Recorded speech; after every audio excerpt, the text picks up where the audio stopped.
Welcome to the Women's March Canada podcast, making the equality of women in Canada the new norm. This is episode 51, entitled Shiny Objects Showcased. My name is Leanne Castellino, inspiring, uniting, and leading the charge for the advancement of women across Canada. Please welcome our guest this week, Karen Lamont. Karen is the founder of Citrus Silver, a company which designs an array of jewelry as well as keychains, cufflinks, and beads from sterling silver. In addition to being an entrepreneur, she's also a jewelry designer and a mom of two. Karen, thanks so much for joining us. Thank you so much for having me. I wanted to get started, first of all, by asking you, what was the tipping point in your life and in your career that then pointed you towards pursuing entrepreneurism? It really started probably about 12 years ago. I was working corporately in an organization in Toronto, a direct marketing firm, and I was a vice president at the company. I was the only female at the executive table, and I had two children. So I'd left, been on maternity leave, had gone back, and I realized then that my core values did not align with the organization's core values.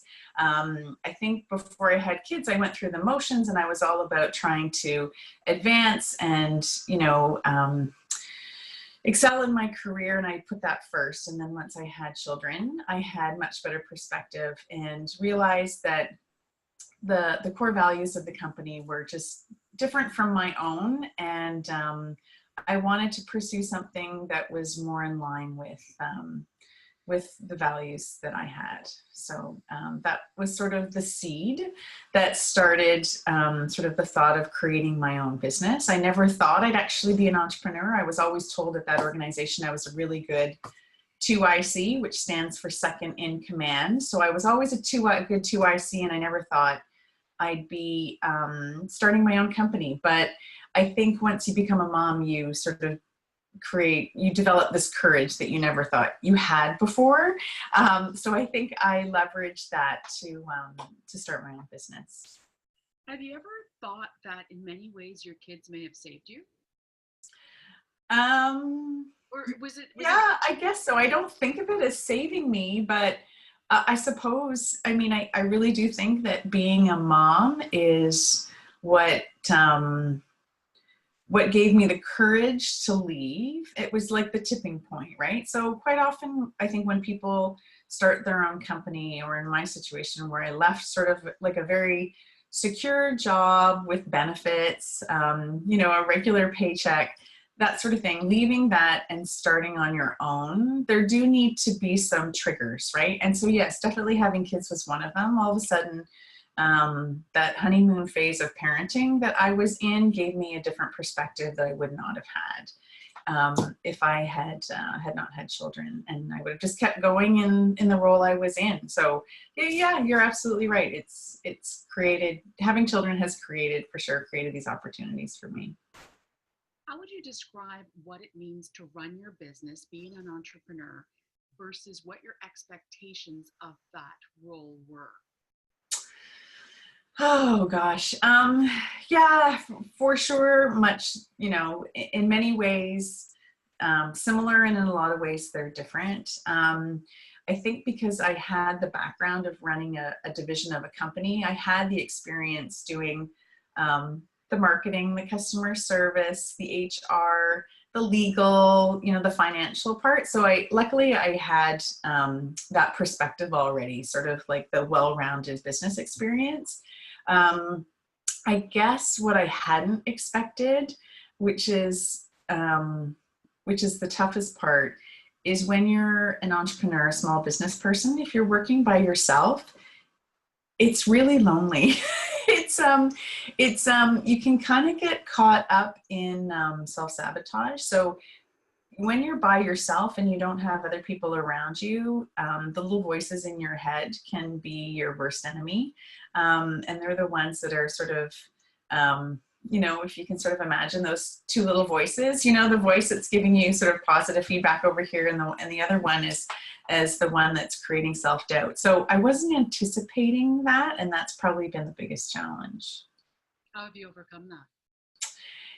Really surrounding yourself by other people who are in the same boat. So I think I've done a pretty good job of creating networks of women who are also entrepreneurs, self-employed. Surround yourself with highly motivated people, and you have other people to discuss your challenges with, maybe work out some of the obstacles that you face. And also appreciate that they're going through the same struggles that you are. You're not alone. So just having a safe place where you can, surround yourself by other people who are in similar situations, I think is probably the best. What's the significance of the name Citrus Silver? So citrus, I wanted a name that was sort of like fresh and crisp and also citrus silver. It was silver with a twist was my tagline.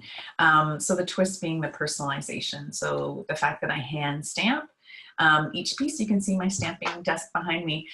So that's where each piece is personalized. So I have what looks like a little nail that has a letter or a number on the end, and each character is hammered into the silver. So the silver with the twist is a reflection of that. Yeah. Why are you passionate about designing jewelry and this specific kind of jewelry? You know what? For me, it's all about connecting the person who's wearing it to what's important to them. When I started more than a decade ago, it was all about reflecting children's names or family names, because that's the stage of life that I was at. I had 2 small children. And since then, I've expanded to really reflect anything that someone is especially proud of. So it could be the GPS coordinates of a special place, maybe where they were married or had their first kiss, or GPS coordinates of home, or it could be a word or a mantra, so something that inspires them, sort of a word that they want to be mindful of. And I still do stamp lots of children's names and family names, without a doubt. It could also be the date of an unforgettable date, so a date of a marriage or a birth date or something like that. It could be done in Roman numerals. So yeah, there's so many different ways that I can stamp something, but at the end of the day, it really is all about connecting the person to what's important to them and what tells their story. So that connection part is really, the premise of Citrus Silver. So in many ways, you're a storyteller through jewelry. Absolutely. That's exactly what I do. So it's all about wearing a piece that connects you to what's important. So whether it's sort of seeing a reflection in the mirror and being reminded of your kids' names or that special place or that special date, or just catching a glimpse of it. If you're wearing it on your wrist and you're driving and your day is chaotic, as it is for so many of us, it's meant to bring you back to what's important. So it's to take those chaotic days and provide a moment where you can connect to what really matters. Now, when you started, you were designing jewelry mostly for women. That evolved to including jewelry for men as well. Yeah. What led you down that path? Like many of my new designs, it's really a request I get from customers. So when I first started, it was women who were for themselves, and then they liked it so much and appreciated that connection that they started gifting it to other people. So whether it's for their mothers or mother-in-laws or sisters or daughters. And so really it was just a natural extension of that. They were looking to gift something for their husbands or for their dads or for their sons. So that's really, it just evolved very naturally. And it's really meant to, it's meant to also reflect those special milestones. So, I think as my business has grown and even as my family has grown,